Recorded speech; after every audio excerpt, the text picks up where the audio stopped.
Je vous remercie, mais tous ces rappels au règlement ont tous le même objet.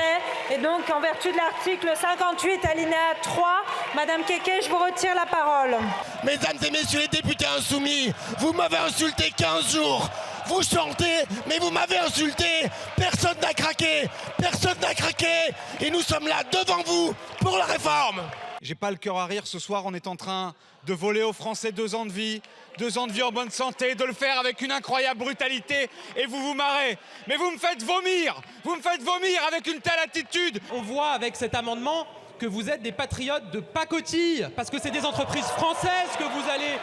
C'est des entreprises françaises que vous allez taxer. Chaque jour, on aura appris un mensonge du gouvernement. Tantôt sur les 1 200 €, tantôt sur les carrières longues, tantôt sur les femmes, tantôt sur les 90 000 chômeurs que vous allez créer. Nous allons garder 3 conditions cumulatives. Commencer tôt, avec les 4 bornes d'âge, 4 âges d'ouverture des droits adaptés, 58, 60, 62 et 63, et une durée de cotisation en disant qu'un assuré qui a commencé à travailler tôt et qui peut, comme c'est le cas aujourd'hui, dire j'ai cotisé 43 ans, on ne lui demande pas d'en faire 44, 43 et demi. Il a fait 43 ans, il part avec. Alors prenons, monsieur le ministre, 3 cas d'école concrets. 3 personnes qui commencent à travailler au jour d'anniversaire de leurs 14 ans, de leurs 16 ans et de leurs 18 ans. Est-ce que celui qui a commencé à travailler le jour anniversaire de ses 14 ans, qui aujourd'hui doit faire 44 annuités pour aller jusqu'à 58 ans, fera bien demain 43 annuités? Amendement inutile et donc proposition de retrait. Nous avons eu 15 jours de mensonges sur les 1 200 €, sur les carrières longues. On vous pose une question simple, 43 annuités max, oui ou non? Nous voulons une réponse à la question posée clairement par le collègue Pradié. Répondu tout à l'heure à une question. Il a décidé de le faire, parfaitement clair pour celles et ceux qui comprennent le système de retraite français. Parce que dans ce qu'a dit le ministre, il y a une petite contradiction. Il a dit à la fois personne ne devra faire en carrière longue plus de 43 ans, mais il a aussi dit les 3 conditions sont cumulatives. Et alors ma question, par exemple, si j'ai commencé à travailler à 16 ans et demi, est-ce que je fais 172 trimestres, c'est-à-dire 43 ans, ou 174 pour arriver jusqu'aux 60 ans? Il se trouve que l'amendement déposé par le gouvernement est exactement le même dans sa formulation que l'amendement déposé par le groupe républicain dont M. Pradié était le 2e signataire. Vous êtes pleinement satisfait. On a dévoilé vos mensonges aux Français. Les masques sont tombés.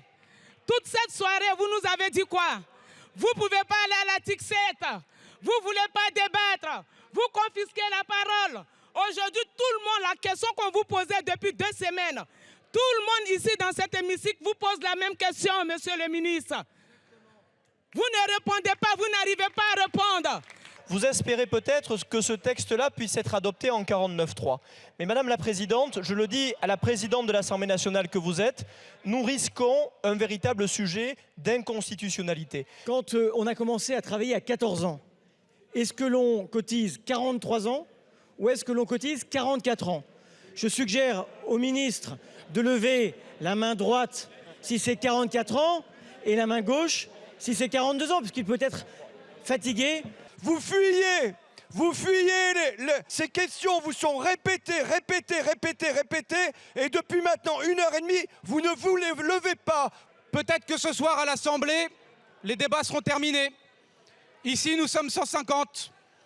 Mais là-bas, dehors, nous sommes 27 millions de salariés. Et le débat vient de commencer. Et nous vous donnons rendez-vous effectivement le 7 mars prochain dans les rues de France où nous allons effectivement mettre à l'arrêt le pays. L'Assemblée nationale n'ayant pas émis de vote en première lecture sur l'ensemble du projet de loi, le gouvernement saisira le texte, le Sénat du texte qu'il a initialement présenté, modifié par les amendements votés par votre Assemblée. Si cette vidéo vous a plu, n'hésitez pas à la partager, à la diffuser massivement autour de vous. Vous êtes sur Civitio, une chaîne d'information indépendante. Abonnez-vous les amis. À partir de 1 €, vous pouvez nous soutenir sur notre plateforme Utip.